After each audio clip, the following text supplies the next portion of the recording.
imagine, as a driver, as a competitor, the magnitude of this only builds up what is the Great American Race and one of the biggest races in the world to put that much pressure on you to win this race today. I'm not sure how this idea came about, but I have an inkling.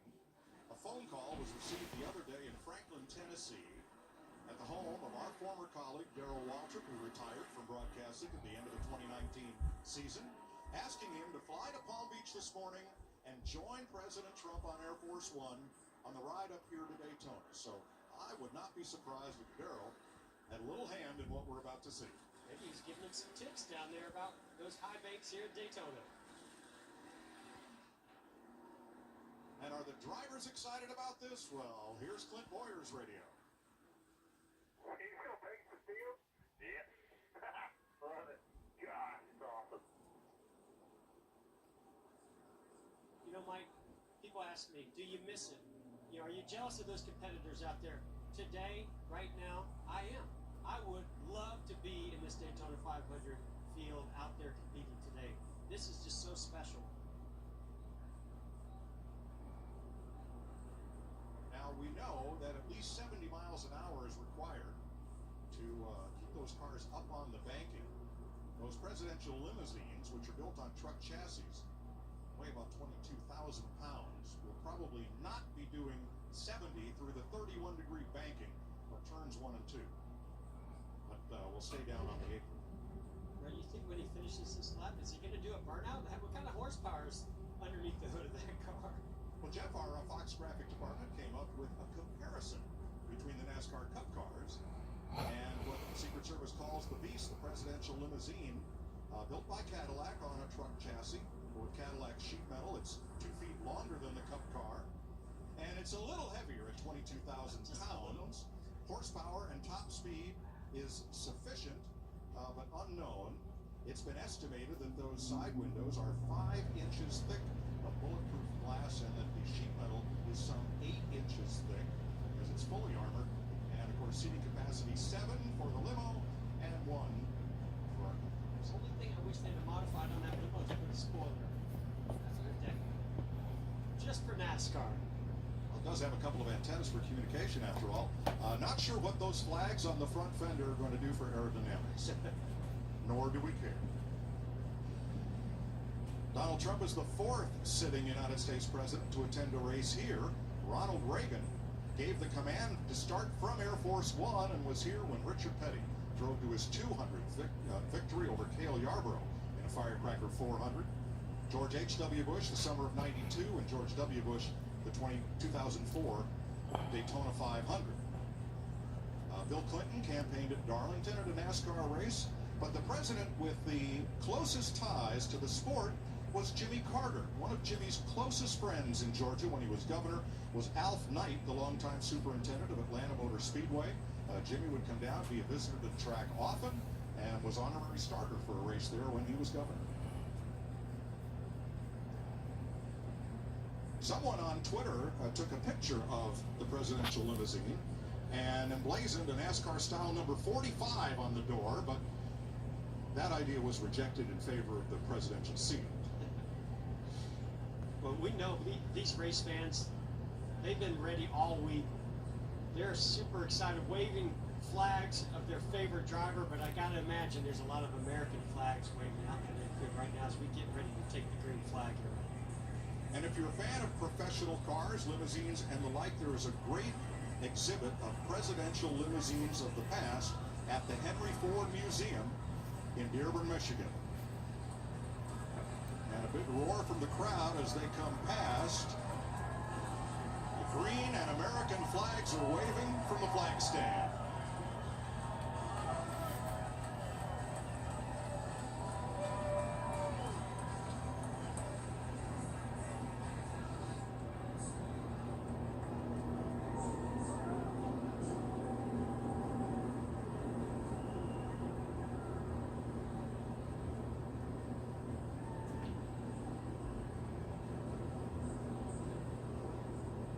That's a sight for the ages right there.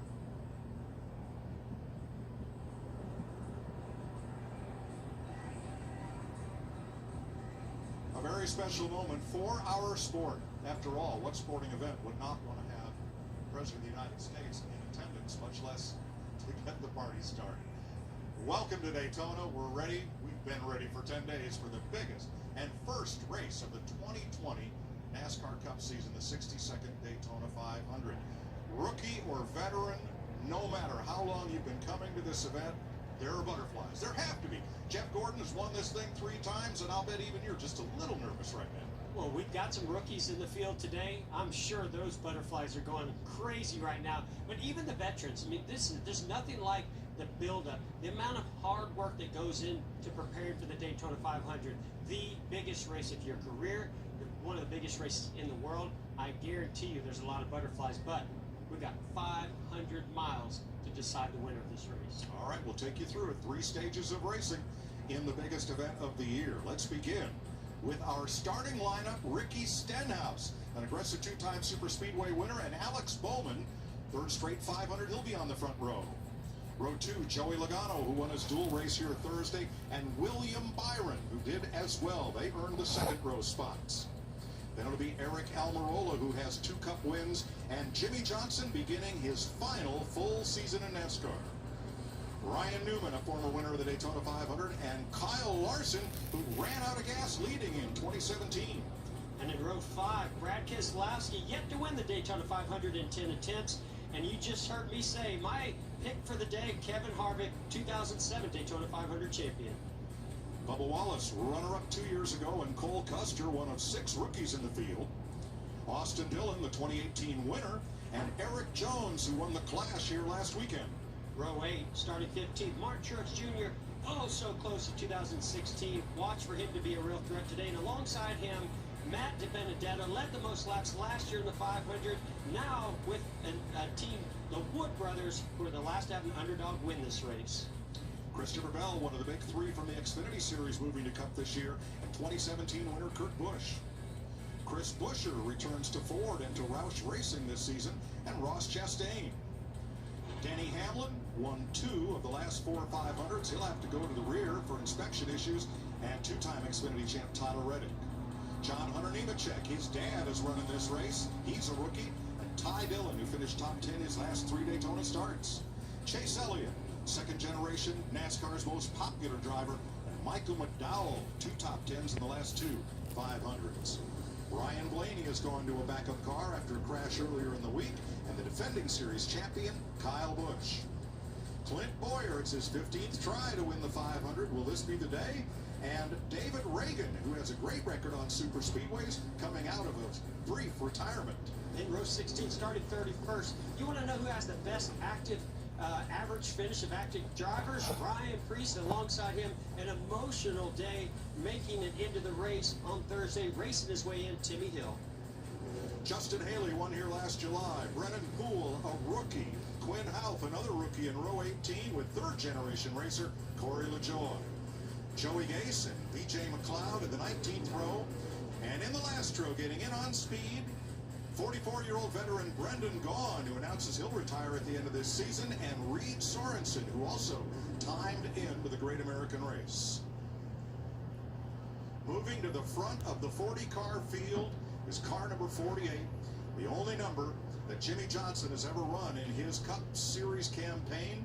The only owner he's ever driven for is Rick Hendrick in one of Rick's Chevrolets.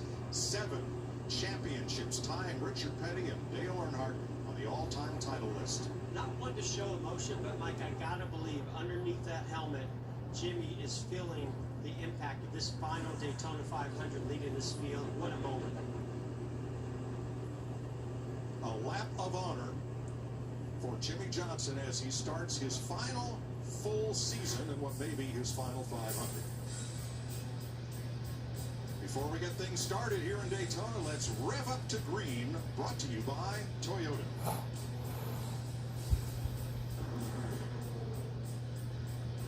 Well, this season kicked off with an emotional win in the Daytona 500 by Denny Hamlin and the number 11 Camry that carried J.D. Gibbs' name above the door.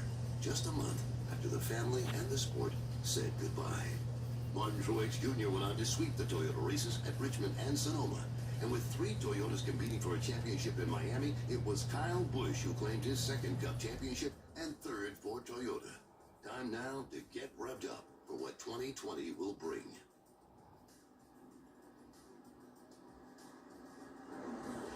Field comes by the start-finish line, yellow flag waving, indicating another couple of pace laps, and time to talk to our defending series champ. Hey, Kyle, this is Jeff and Mike up in the booth. Got a copy? Yeah, I got you guys. And I gotta say, I don't think I've ever felt a Daytona 500 like this to get this green flag. You've done it all, man. You've won 2 championships, so many races. You've dominated this sport. I gotta ask you, even as a veteran, do you have butterflies right now as we get ready to take the green? Not really. Just trying to put all that out. Just focus on what's ahead. Focus on this race. Try to make all the best moves that you can, and know that everybody else probably got some of that going on with them. So maybe, first little bit, let everybody work their jitters out and everything, and then get down to business. But overall, for me, like you said, been here a while. When I first started, I remember my first Daytona 500. You won that one, so that one was certainly a bit of butterflies. Well, you've never been one to just sit back and kind of let the race come to you. I'm just curious, if the opportunity presents itself here early on, you're starting probably further back than you'd like. Will you take some risks? Will you take some chances if you see something that maybe opens up for you? No, my notebook says manage risk, so try to do that all day long and put yourself in the best position you can at the end. You got to be in it to win it. So, there's nothing that pays besides stage points. We'd love to get stage points, but there's nothing that means as much as collecting a checker flag at the end of the day. Well, we're certainly all looking forward to watching you. Good luck. Thanks for talking to us. Got it, thanks. Risk management for Kyle Busch in the early going here of 200 laps at Daytona. Let's get down to our Fox NASCAR All-Star pit crew, beginning with Vince Welch. Well, Mike, Ricky Stenhouse Jr. was fired from his ride at the end of last season. Today, he finds himself with a new team starting on the pole of the sport's biggest race. Stenhouse is full of motivation and confidence, and his car has proven it is full of speed. And Stenhouse believes that's a combination capable of carrying him to a Daytona 500 victory today. Matt Yoakum? Vince, Martin Truex Jr. has written a lot of history over the past decade and a half. The championship cemented his place in the sport forever, but what's missing? The period, a Daytona 500 victory. Now, every driver will tell you that they've got a great shot to win. Truex firmly believes that. He says that he, too, has to manage risk. If he's there at the end, he's got a car that will do anything he wants it to do. He thinks he'll be driving right into victory lane. Jamie Little? Are you looking for a driver to cheer for today? Well, how about somebody who's fun, exciting, who happens to call Tony Stewart his boss man and will probably throw the biggest party in Daytona if he won? Look no further than Clint Boyer. He's never won this race, and today he has a new crew chief. Johnny Klossmeyer told me it's his job to keep them focused. He thinks they have a good enough car to bring it home to victory lane. Regan Smith. Well, Jamie, Denny Hamlin is already a 2-time winner of the Daytona 500, including last year's race, the 2019 champion. But in pre-race tech, his car failed earlier today. That means he will have to go to the back of the pack. The good news is the team said this race car is just as good as last year's. Should he get his way all the way through the pack to win again today, he would join a list of only 5 drivers who have ever won this race 3 times. Mike? Thanks, Regan. We are ready to race in Daytona for 500 miles, 200 laps, a race that will be divided into 3 stages, adding more elements to strategy. So in our Fox Control Center, we have one of the best for strategy and analysis, Larry McReynolds. Well, Mike, while you and Jeff were joyriding earlier in the week around Daytona International Speedway on one of your 3 off days, I might add, I've been back here crunching numbers for my strategy, wearing this calculator out. Now, the strategy is going to be all over the place, but to create that strategy, I had to take a look at the race analysis, so I want to share the race analysis with you right now. We're going to go for 200 laps, 500 miles. The stages, 65, 65, and the run to the checkered flag will be 70. Look at that pit road speed. It's important, 55 miles per hour. And Mike, this is what's going to be critical for the strategy. Fuel window, 38 to 42 laps, and you look so good in that Gremlin. Well, the difference was I get to take mine home, Larry. Well, Jeff had to return that Camaro to Hertz. I did. That's a rental car. Hard to believe. 750 horsepower in that thing. Check the tire depth. All right, President Trump paced the field, and then he asked for an official's radio to all the drivers and crews. Drivers, this is President Trump. It was an honor to open the Daytona 500. Have a phenomenal day. Have a great race. Be safe. God bless you. We love you. If you weren't nervous before, how about now? My goodness. What a way to get the 2020 season kicked off. 7 former Daytona 500 winners in the field. 17 former 500 winners on site here in Daytona. As the lights are out atop the safety car, we'll look for green flag next time by. It was very sunny this morning as folks were lined up to get into the big stadium here. Here's our Fox weather app showing 78 degrees right now. It's going to be cooler as the day goes on and get a bit cloudier. These drivers have not been on track with all 40 cars. They've not been on track with these kinds of warm temperatures in a draft. I think that, these first couple laps are going to tell them a lot about the kind of day they're going to have, the kind of race car they're going to have. Ricky Stenhouse has chosen the outside of row 1. And here's a look at our Fox onboard cameras today. Former winner Austin Dillon, Denny Hamlin, Kevin Harvick, Kyle Busch, Ross Chastain, Christopher Bell, and Kyle Larson, and Jimmy Johnson, who's carrying our Fox visor cam today.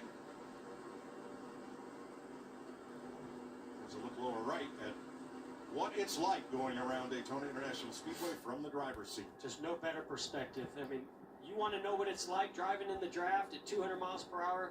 That is the angle. Drivers weaving back and forth, trying to clean any loose sand or grit off their tires, maybe get a little heat in them. There's Jimmy Johnson. Bet you hear a little fuel savings there, Mike. I mean, even though they haven't taken the green flag, the more they can save, the better they'll be when that first pit stop comes. As we get ready to race in Daytona, the 2020 Toyota Camry TRD leads the field. WWE superstar Sheamus, the pace car driver today. He was fun in our pre-race. That was a good time, him and Michael. Turn 4, bank 31 degrees on the east side, the ocean side of the speedway. They'll come down onto the flat 1,200-foot short chute and address themselves to Dale Earnhardt Jr. and the green flag. So, folks, for the 20th season of Fox NASCAR coverage, if you've got a favorite saying, keep that in mind. Please hold. Please hold. A couple of sprinkles on the windshields, we're told.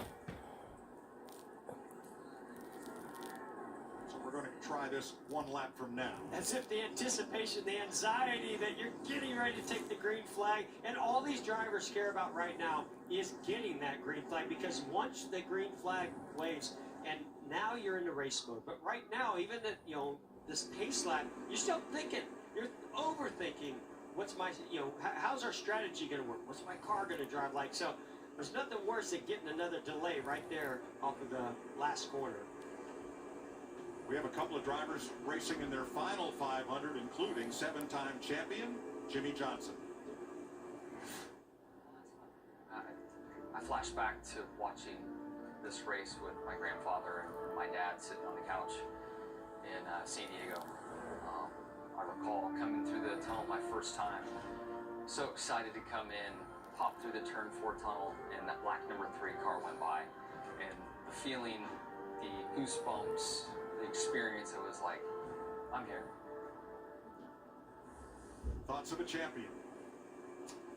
7-time. Yeah, and here's something else that we're going to be bringing you today for the very first time in the Daytona 500. Jimmy Johnson, we talked about his fitness level. We're going to be carrying a heart rate monitor in his race car and following along. Right now, I mean, this guy he's unbelievable. Resting heart rate like 40 beats per minute. Right now, getting ready to take the green flag at 75. beats per minute. Still a few drops of water on the windshield as two-time Daytona 500 winner Dale Earnhardt Jr. has the green flag in hand. However, this is the narrowest portion of the Florida Peninsula. It does not have any mountains or big land masses to break up showers, so we get these little pesky pop-up showers, and we've been plagued with them now 3 times throughout this speed week.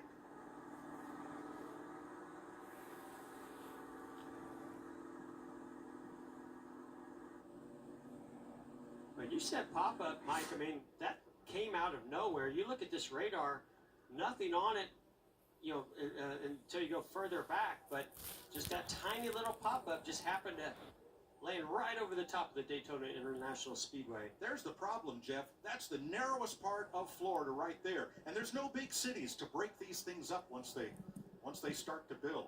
Fortunately, it is clear behind this. So we are hopeful of getting this Daytona 500 underway shortly. Come on, Mother Nature. It's not supposed to rain on our parade. It's Daytona 500 Day.